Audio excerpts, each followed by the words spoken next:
that their candidates or their preferred people into municipalities have not been appointed or are not elected or nominated as such.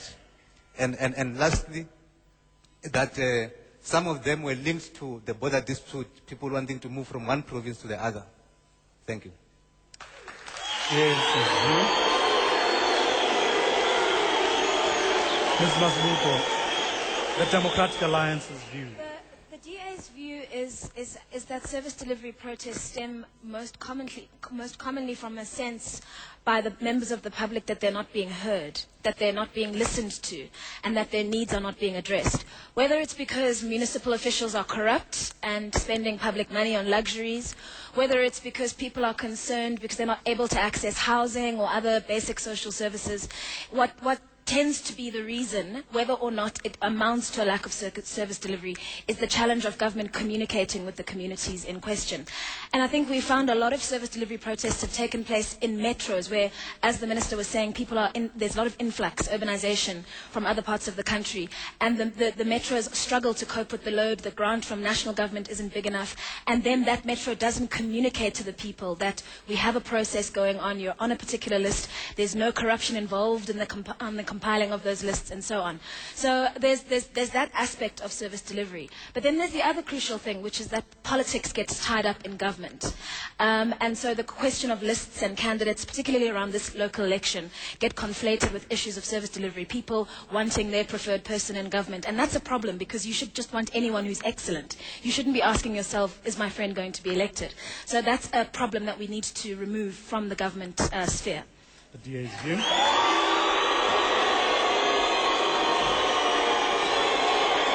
Mr. Kuala, from the IFP's standpoint, what are the reasons behind the protests we've seen over the past? Now, the IFP as champions in development believe that the important aspect you need to consider first as a party, that you have sound policies, you have strong leadership, and also qualified managers.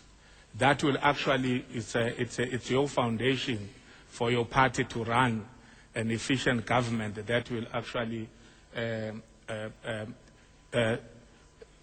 help you as an organization not to have protest from the community.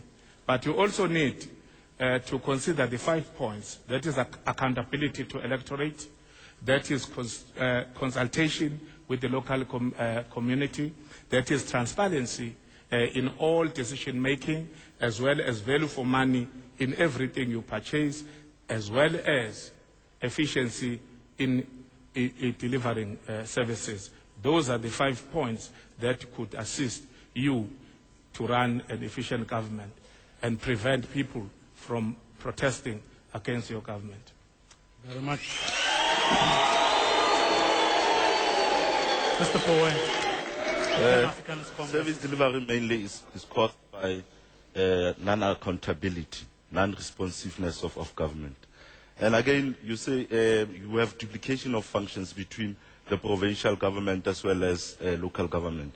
For instance, our people, when they want housing, they would protest at a local level, but housing is provided at a provincial level. When they are looking for issues around job creations, they are looking forward to the municipality providing that, and that is not happening. And our people, they live amongst community leaders. They see them getting richer. They see them driving nice cars. They see them doing all these things in front of them. And for them, they said, why is this not happening to us? Why are we not getting better life? That's why as an organization, as PAC, we are saying, scrap provincial government, have local government so that it is accountable to the people and ensure that service delivery is efficient at that level, rather than having this duplication of functions, whereas people do not know they are sent from pillar to post, do not know as to who is responsible to do a particular function. So as an organization, we are saying we are presenting policy alternatives around those issues, hence we have this manifesto. Thank you.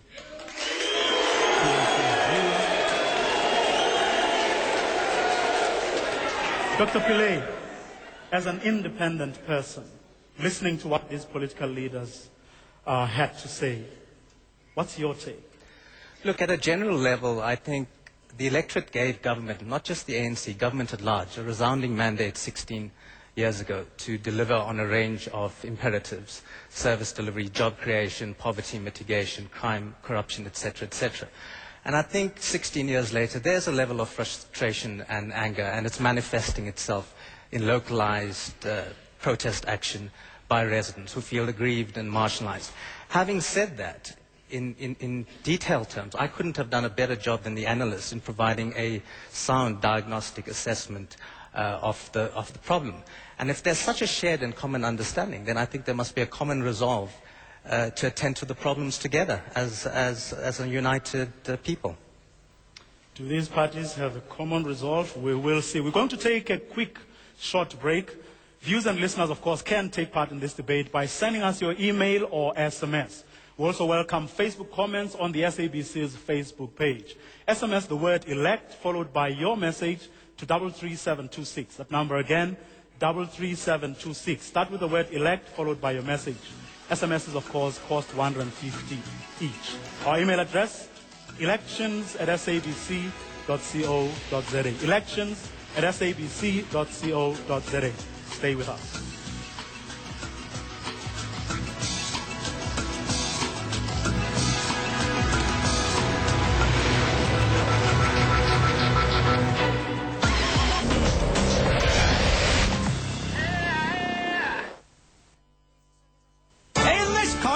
Colgate 360 Actiflex. Cleaning more than just teeth. Left, right, that flexible head really cleans around and in between teeth. Plus the cheek and tongue cleaner knocks out more bacteria. Bacteria down for the count. Colgate 360 Actiflex for a whole mouth clean. Colgate, recommended by dentists. Now there's a way to keep all this fragrance in my family's clothes for up to 2 months. Stay Soft, the only fabric softener now with revolutionary fragrance microcapsules that remain on fabrics and are released with a simple touch, so that they continue to smell great for up to 2 months. Now with revolutionary fragrance microcapsules that last up to 2 months. Stay soft, soft as a mother's love.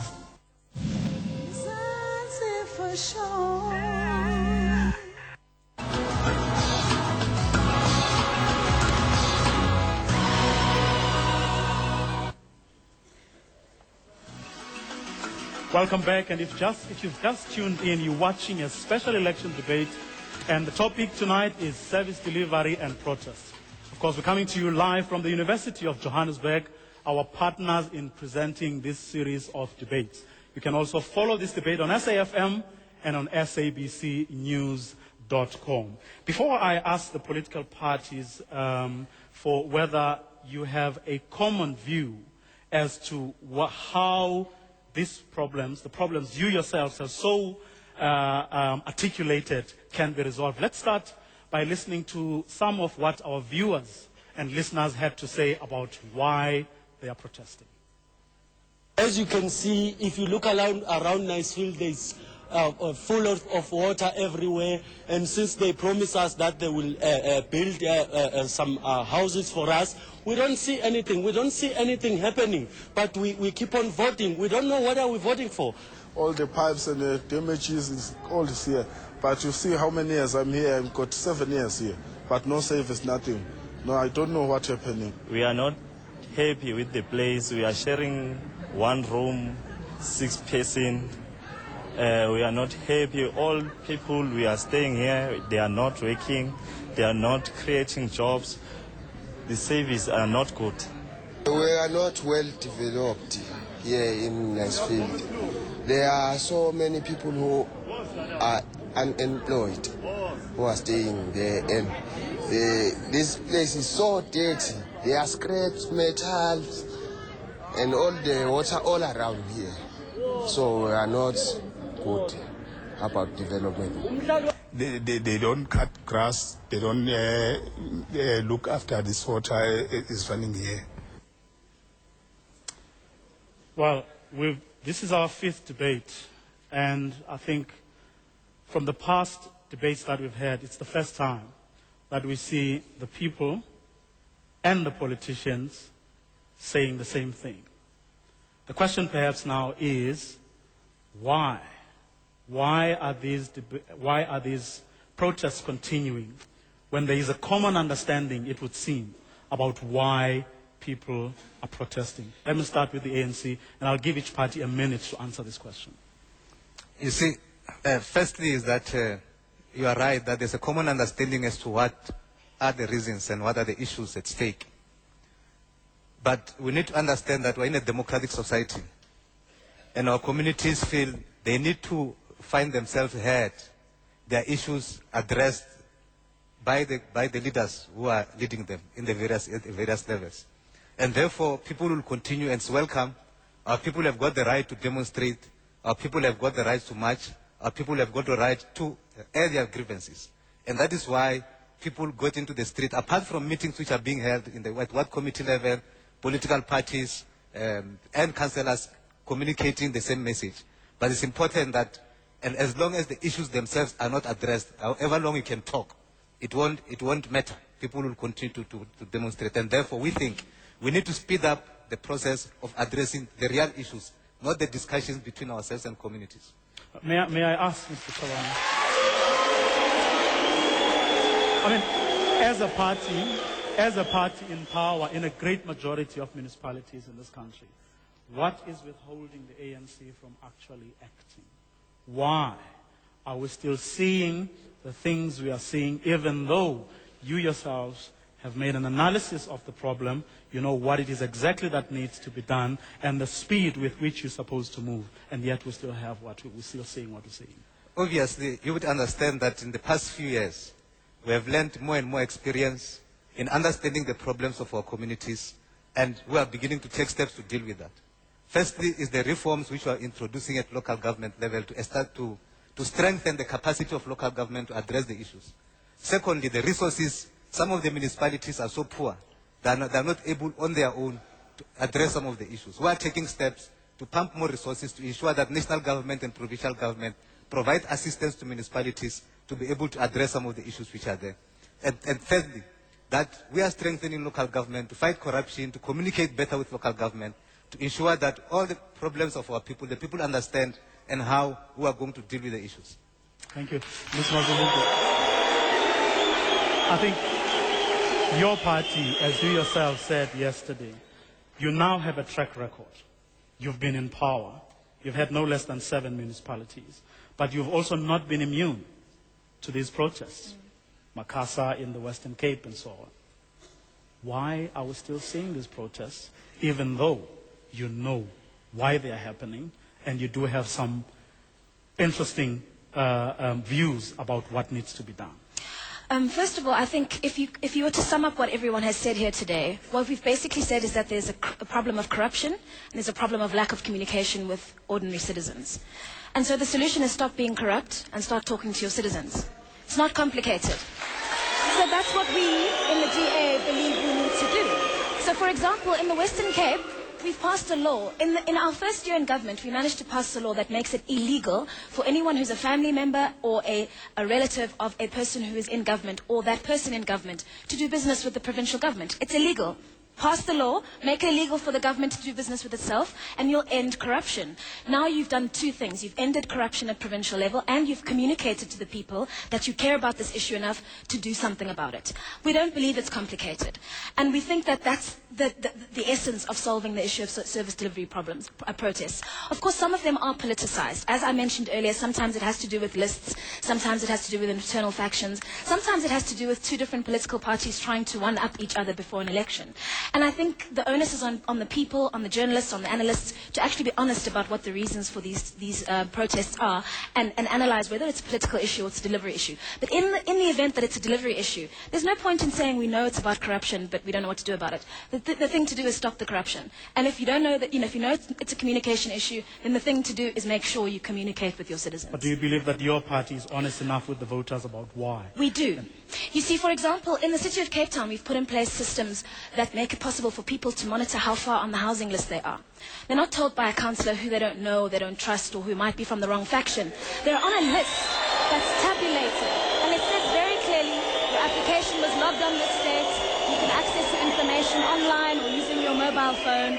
We communicate. And again, we're not perfect. We're still rolling out these programs. You know, we're learning as we go along. But as we consolidate our government, our governing powers, and as we pick up more municipalities, we're learning how to communicate with people so that they don't protest because they don't know what's happening. People are frustrated because, you know, again, on the corruption matter, people see their mayors, their municipal managers driving around in S-classes and E-classes and on tax money. And they say, but I don't have a house, I don't have a job, what's happening? So if you communicate and you end the corruption, you can start to address the issues around service delivery protests. Mabukwa, your party has also had a track record. Yes. I mean, in the past 5 years, you've been in charge in about, 27 municipalities. Yes, but we did not have any protest. But I must say that the problem that faced our country is that the ruling party is failing, to follow its own policies. Because you take, for example, there is this ITP. So when you say the ruling party, ruling party? What? Or are you talking about the ANC? No, I'm talking the ANC. Oh. Yeah, then there is this ITP in place. You go through through the people and then to the community, and then you have this document. And then the very same national government will undermine the ITP. A national minister will come all the way from Pretoria to put a crash somewhere next to a game reserve, which is not in the ITP in that local municipality. Is that your experience? Yes, and then that is the experience, yes. So they undermine it. Then you find that people cannot take their own children next to the game reserve because they wanted a crash to be built somewhere else. But the national minister will come and present that crash or any other building that can be delivered by the national ministry. Or the provincial government is doing the same thing. So that's why now we find then the people on the ground, they say, why we are called? Why we are called to ask what we want if then we are not, for 10 years, we have been yearning for this and that, but we have never get. But the provincial government or the national government will do other projects that are not in the ITP. Thank you very much. Mr. Power, I know your party has not been in power in any municipality. But what, in your view, are the sort of things that these parties that are in power, and you, if you were to be elected and be in charge or in control of a municipality, should do? Yeah, like I said, Vuyo, I think all the parties will agree with PAC as you've heard them. Initially, I started by saying that there's the duplication of function. And you've heard the viewer there saying that they want housing. And for him, he goes to the local government rather than to the provincial government. And we've also heard from IFP saying somebody comes to a local municipality, builds a creche or something there. And that's duplication. That's why we are saying we want to emphasize that scratch this duplication, have more powers devolved to the local government. Further than that, the most critical, important thing that is happening in local government is corruption. Corruption and corruption. And I think the ruling party, or the ANC in particular, has no moral authority. Because we know what happened with the leader of the very same party with regard to the allegations of corruption again. And this is a big problem. The tendering system at the municipal level. Our people are unhappy. They see people getting rich and all that, and it's not transparent. And further than that, Vuyo, the most and other important critical things, rural development. Everyone here says that people are moving from rural area to urban areas. It's because there's no rural development. People do not have opportunities at the rural places. And we are saying it's time that these things need to change. And for the ruling party to say that, or the ANC in particular, to say that for the last 17 years they've been learning, when is learning going to end? Are they going to learn forever? Now our people are saying we need jobs, and they need local economic development at their places. And this is the time. That's why our people can no longer wait, and we need alternatives. That's why we are asking our people that they should make a difference and vote PAC. Thank you very much. Dr. Pillay.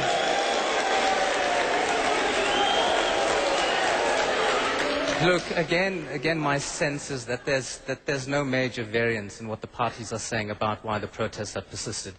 For example, when Minister Shabani talks about government or local government reforms, I suspect he's talking about the local government turnaround strategy, and he's also talking about amendments to the municipal system Systems Act, both which I know the DA supports, and the other parties as well. It could well be a question of how people see implementation and whether as a strategy for intervention it's actually being rolled out. I know conversely, when Ms. Mazibuko talks about corruption, communication, transparency and accountability, I know that's shared by the other political parties as well. The problem we're having in the country right now at a local level is that there's a disconnect between councillors on the one hand and communities on the other. And communities feel that conventional mechanisms of engaging the state they are sort of exhausted. Ward councillor meetings, imbizos, and it will be interesting to see whether the local government elections are a medium in which the electorate again feel that they're able to voice their concerns and their grievances. Before we go, we want to take questions both from the audience but also from our SMS line and from our email.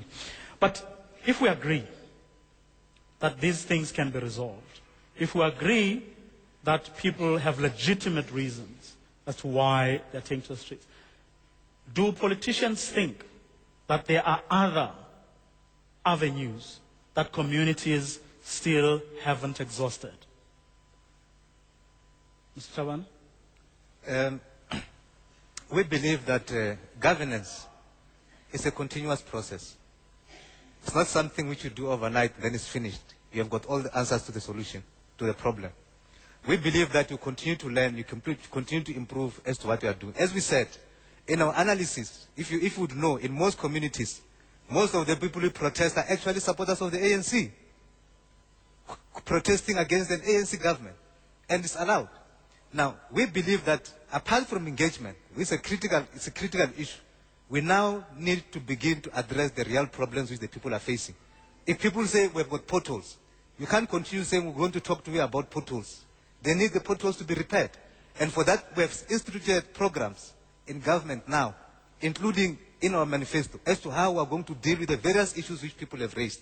I said to you, we are putting up in place support mechanisms for local government, not only in terms of institutional support, but also in terms of resources which must be available to those municipalities which are struggling, to be able to address the real issues on the ground. Until we do that, it won't be possible for our people to understand why should they continue to go to vote every time there are elections. If you listen to all these parties, if you listen to all parties here, they seem to be saying that over and above the legitimate grievances that communities have, the ANC seems to add to those problems. In other words, everyone here, if I listened carefully, seemed to be saying, over and above everything that is happening and the challenges facing that sphere of government, there are things that the ANC is doing or not doing that just add to what is all. Does the ANC accept that? We said we are learning as we continue.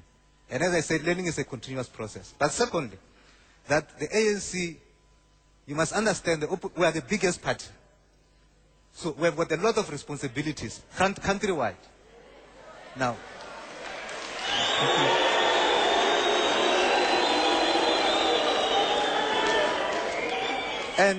and opposition parties in all spheres of government, apart from sitting down and criticize the ANC or oppose the ANC, they need to make a positive contribution in support of the ANC to make sure that things happen.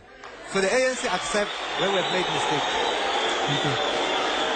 Well, to our viewers and listeners at home, thank you for your emails and SMSs. We will be reading them after this quick break. So don't go away.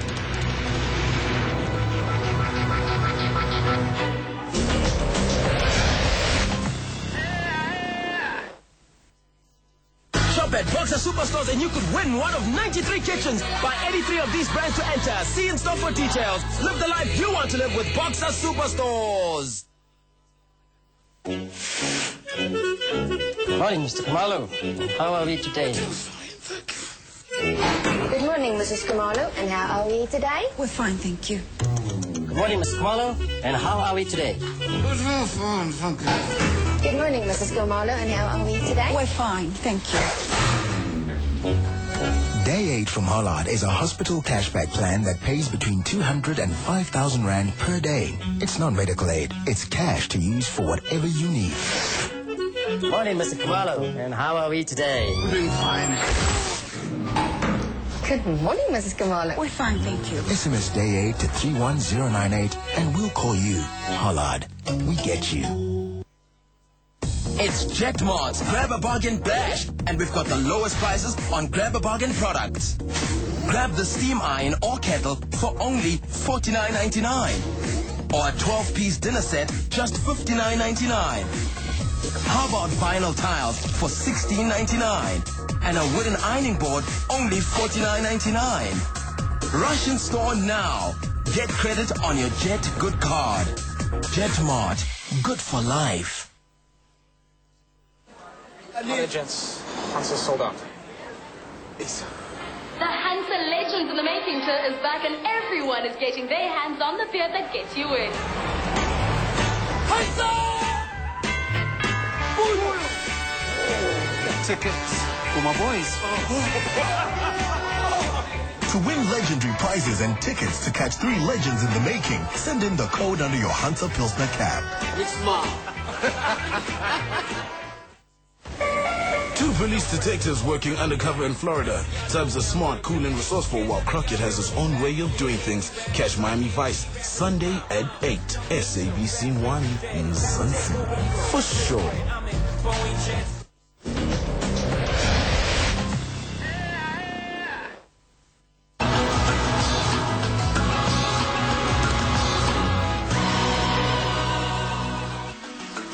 Welcome back to this special election debate on service delivery and protest.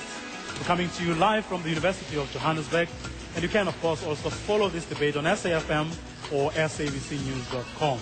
This debate series brought to you by the SABC in association with the University of Johannesburg. Of course, in our audience this evening, we have several other community-based organizations, but also lobby groups, and among them we have the National Taxpayers Union, the Soweto Concerned Residents Association, and a whole host of other similar organizations. We'll take a couple of questions from them before we proceed. Please, if you can tell us who you are and where you're coming from. Jim Powell from the Buccleuch Forum. And first of all, the system we've got is so much better than pre-1994, but we have now a system of a 5-year dictatorship. This is where you'll go and vote for somebody and they'll ignore you for 5 years. I think you should recognise that the voters are actually the employers of the politicians, because they decide who gets employed, and through the taxes and VAT, they pay the salaries. But the politicians are in charge of us, and that's particularly wrong. Now, we've introduced a contract between the ward councillors and the communities, and that will then say that if the community votes a certain way, that councillor, that ward councillor, has to vote that way. And if the community is not happy with that councillor, they can fire him.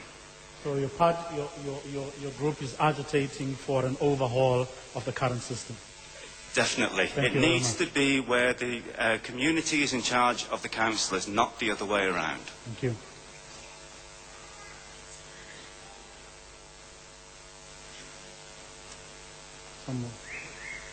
Please, ma'am, if you can tell us who you are and where you're coming from. Amandla! My name is Comrade Mavokos. I represent the community at this stage. First of all, I would just like to make... Which community? I represent the community of South Africa, all the communities in South Africa. Not one, all of them. Your question or your comment? Thank you, sir. So, first of all, this is not a question. I'd like to just mention a few things. I think we are all South Africans. And when the elections are done, when the elections are over, whether you were IFP or you are IFP or you are DA or you are ANC, when the elections are over, we are all South Africans and we remain South Africans. So at the end of the day, we need to come up to build a culture of mutual respect. when somebody's talking, let's not boo one another. If I cannot respect you because you're DA and because I'm ANC or I'm IFP, can I just respect you because you're South African and you live in South Africa? So that's the culture we need to imbibe first. And then the second thing is this. Local government is everybody's baby, which means everybody must be involved.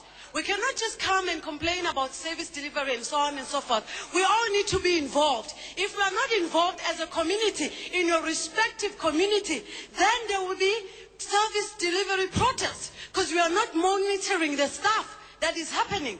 Thank you very much. So let's all be involved. Now, before I ask the political parties to make to respond to those questions, may I just add a few? We have a few emails. Someone was saying, this is Peli Samoni from PAL. ANC has done a lot in South Africa. We have houses, water, electricity, and so on, but our people want more. Another email says, vuyo abantu basehlalweni abanalo uhoyo lwethu apha kwabatsala nzima. This is Wanda. My question is for the PAC.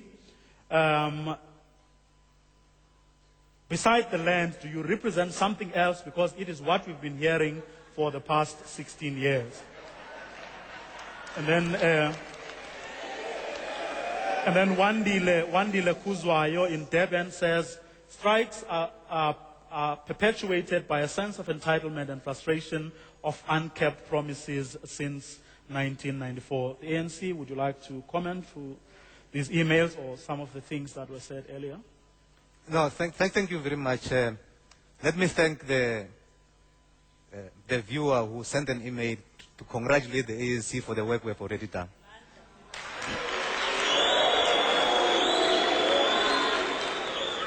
But secondly, that whilst at some point would say there is a growing tendency amongst some members of section of the community to feel entitled to certain things, but we need to acknowledge that the issues which the people are raising are genuine. These are the issues which people are confronting on a day-to-day basis. And as the ANC will accept that there are these issues which we need to deal with. And that is why we say in our manifesto and everywhere else we say, we are determined to go out there and fix the problems together with the community, not alone, together with the community so that the community feel part and parcel of the problems which we are facing. And therefore, are calling on all South Africans to join us, including the opposition, to support us in our effort to address the problems which we face. And the doors are open for the ANC to work with everyone. Working together, we can fix the problems. Thank you very much. Ms. Masuluka, how keen is the DA? How clean? How keen are you How keen? to work with the ANC in resolving this problem? Before I answer your question, I want to respond to the speaker who said something like the community must have a contract with councillors. If they break that contract, they must be removed from office. That system already exists. It's called democracy. You go to the election, you vote, the manifesto is the contract, the promises are the contract, and if they're broken, you vote for another party. You don't go back and vote for the same party. And the minister alluded to this problem. The minister alluded to this problem when he said that a lot of the people who are protesting in ANC municipalities are ANC supporters. That's a problem. People do have other avenues besides service delivery protests, and that's their vote. If you're unhappy with the government, vote for another party. Give them a chance. See if they can do a better job. Now, if someone was to ask you if you were to take Mr. Chavana's challenge of working with the ANC to try and resolve some of these things, some of which do not have anything to do with political party A or political party B, what would you say? I think Mr. Chabana, as a member of the executive, knows certainly that Premier Zille works with the government. She's a member of the extended cabinet. She has a very good relationship with the ministries which are responsible for the competencies we have in the provinces. And she has been lobbying President Zuma to try and undo some of the bureaucratic loopholes that make it difficult for local government to do what it needs to do. We're trying to undo some of the bureaucracy so we can deliver more and faster. But I'm concerned about this allegation that the opposition, all it does is complain, because clearly maybe the minister hasn't seen what the ANC is like in the Western Cape. When it's in opposition, it doesn't support any budgets, doesn't support any DA programs of action. without any justification for why or what the reason is, simply because it's DA. So we mustn't say we must work together and then when we are in opposition say, oh no, we don't want to work with the DA. The ANC must have that same ethos when it's in opposition as well. Well, Mr. Kuala, your party has had the privilege of working with the African National Congress in successive governments in the past, certainly at national level. If you were to take your previous experience against the challenge that Mr. Chawane is putting, that political parties, opposition parties in particular, should not just criticize, but also make an endeavor to work with the ruling party in resolving some of these intricate problems. Now, with the background of you having worked with the ANC in the past, would you take the challenge again?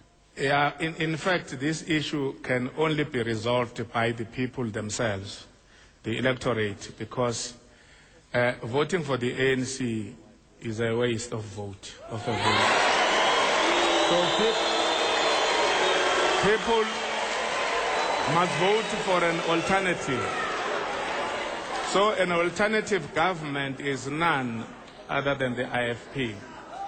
Because the tenderpreneurs, job for pearls, and nepotism have wrecked this ANC government. So then the only solution is that people must change now and vote for another party. And the alternative is the IFP. Are you saying, in a sense, what? Are you saying there is no hope for any form of collaboration? There is no hope. Working together with the ANC? There is no hope because I've been with the government in KZN where I was working with the ANC in cabinet for 2.5 years. So it's just a waste of time because all the things are cooked and then you cannot do anything except that they come with a decision. When they come to cabinet, they come with a decision outside cabinet. And then they will present it. Whether you debate it, you are wasting your time. And then they will only then issue it and continue. Mr. Powen. Land remains a very critical thing. Without land, you will have serious problems. We know people are complaining that they need housing built on land. Now you get these small houses because the government has to purchase land from somebody else. That's why we are having these small houses. For you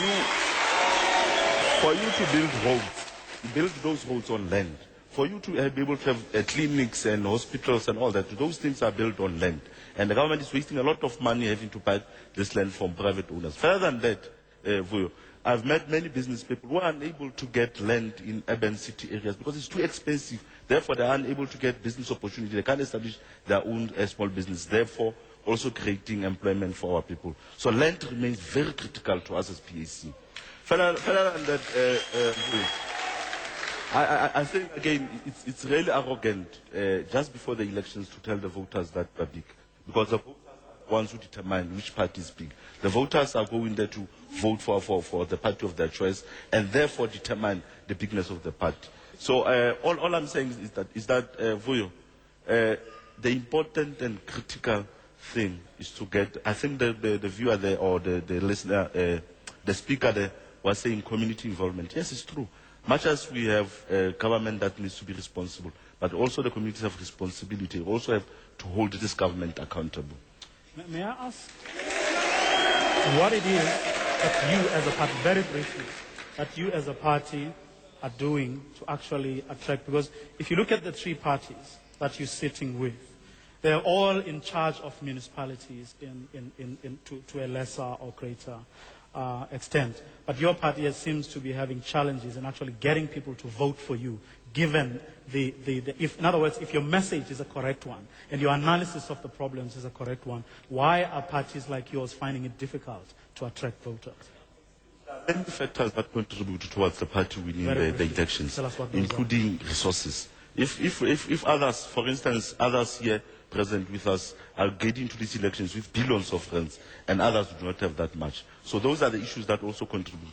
But further than that, we as an organization, previously we've had councillors represented in some of the municipalities, and the record speaks for themselves as to what they were doing in those municipalities. And further than that, you wanted to say something. Or further than that, we are saying that even if we are not a ruling party, we have a role to play as an opposition party. We have the role to hold this government accountable in all the municipalities that were represented.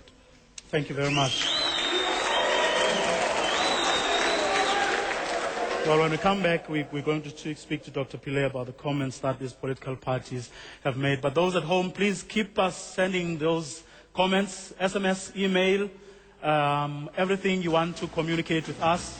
Start with the word elect if you're sending an SMS, followed by your message, 33726, 33726, R1.50 is the cost of that SMS. And our email address, elections@sabc.co.za. We'll continue with our debate right after this.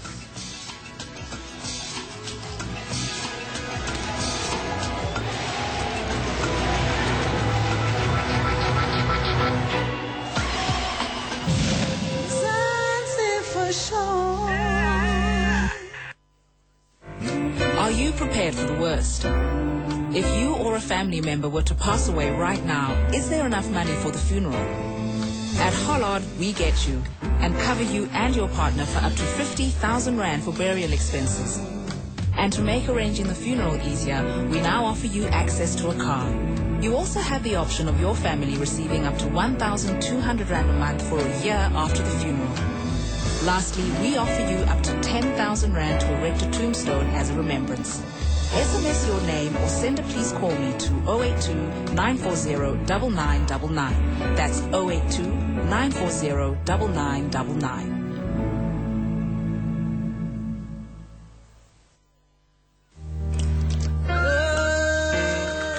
Delicious, strong, and satisfying. Midi tea is carefully selected and made from the finest quality tea leaves. Locally grown and produced, Midi tea is proudly 100% South African. When you enjoy a cup of premium quality Midi tea, you support and grow the community that makes it. Now available at selected retail stores near you. Right now, all of our ESCOM workers are making a bigger effort than ever before.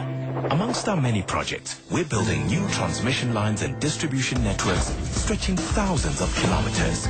We're literally moving mountains to create the biggest pump storage power station in Africa. But it all takes time. That's why starting right now, if every South African, all 49 million of us and counting, works to save as much electricity as we can. At home, at work, everywhere. Together, we'll all have as much as we need. ESCOM, your power is our power.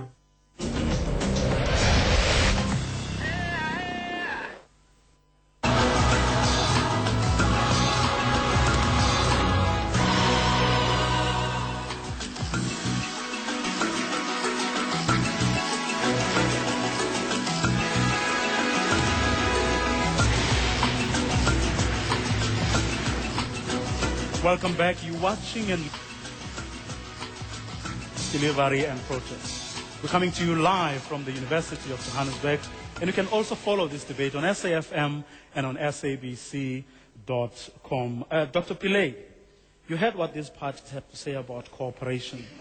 You heard the call that was being made by the ANC that opposition parties shouldn't just criticize, but should come and work with the ANC in trying to resolve some of the problems facing our nation today.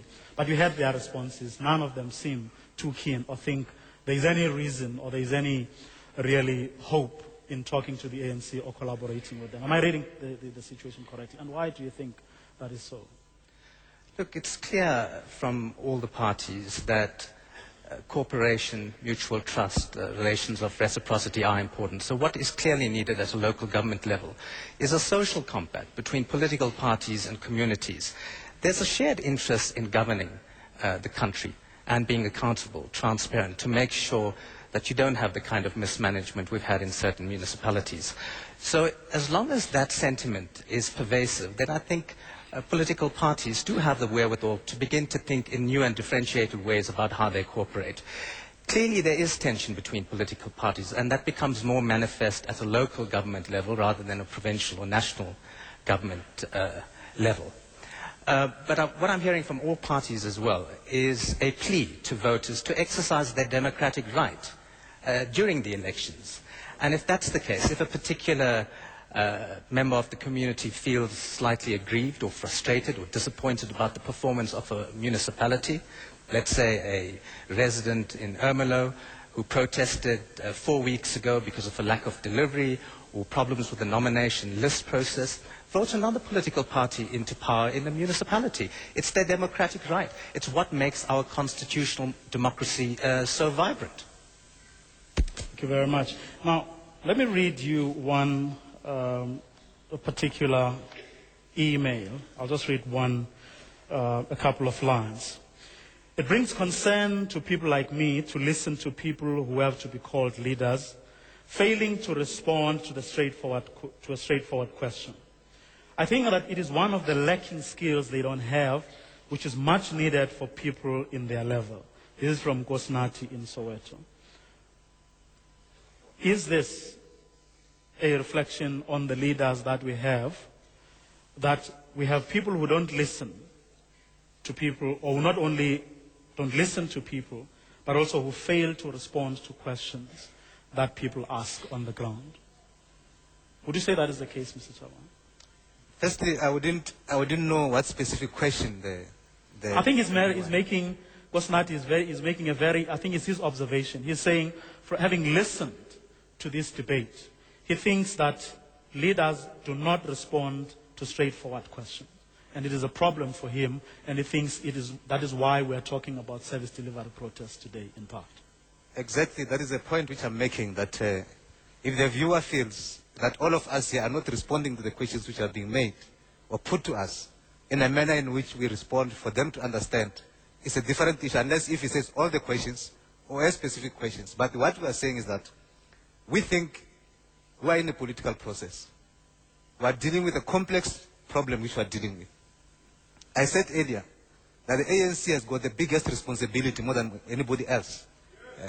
We are found in almost all the villages of this country, not even a single one of them. So the responsibility which is placed on the ANC, we can't afford to be arrogant upon our people. We'll have to listen to them, we'll have to understand, and that is why we encourage working with political parties. And that is why when we explain the issues which are being asked, it's for us to try to explain in the most simplest way that people understand. We try to be concrete and practical. And I think all political parties are attempting to do that, so that our people have a better understanding of the issues which we are raising. Finally, we think the comments which have been made by the other leaders here, that we are not, as the ANC, we are not cooperating with them. It's not true. It's not true, because if in most municipalities, in most legislatures, we could just go there, we say, this is the issue which must be dealt with, let's vote. We have all the numbers. But we take time to negotiate with them, put their inputs in. So there's no way in which we can be said not to be willing to cooperate. We are doing that ourselves now. Thank you very much. Let me quickly apologize to the other parties. I'm going to allow you to make closing comments because we've run out of time. I allowed the ANC I indulged the ANC a bit because a lot of the questions were direct and the criticisms were directed at them. Ms. Mazibuko, 30 seconds to sum up today's debate. Can we say that beyond this point, there will be less and less protests because the DA will make an effort to make sure that community grievances are actually... It has to start with the same community members who are protesting. They must also recognize that beyond the protest, they have a democratic right to exercise their vote, choose another political party, and see what they do. Patricia de Lille said yesterday, give us your vote for 5 years. If we don't do the right job, give it to somebody else. That's how democracy works. But you can't just go out and protest against the same party you voted for, knowing that they hadn't delivered in the previous term. Exercise your democratic rights. Thank you very much. Mr. Pala. Yes. If people of South Africa vote for the IFP, and that the IFP will make a difference, and with the past experience, and then people, especially where we have been in power, in KZN, in municipalities in KwaZulu-Natal, and then we haven't had such a problem that the ANC is having. So then the people of South Africa must vote for an alternative party, that is the IFP. 10 seconds. We are saying out to the voters that if they are tired of potholes, if they are tired of service unserviced work, if they are tired of not having housing, we are saying you have the right to make a difference. You can vote otherwise. And we are saying as KC, we are presenting policy alternatives on all these issues, and we are really you can make a difference by voting PAC. Thank you very much. I'm afraid that's all we have time for. That's all we're going to leave it for tonight's debate. Join us next Sunday on SABC1, SAFM, and SABCnews.com for the next debate in this series, brought to you by the SABC in association with the University of Johannesburg. Till next week, have a very good evening.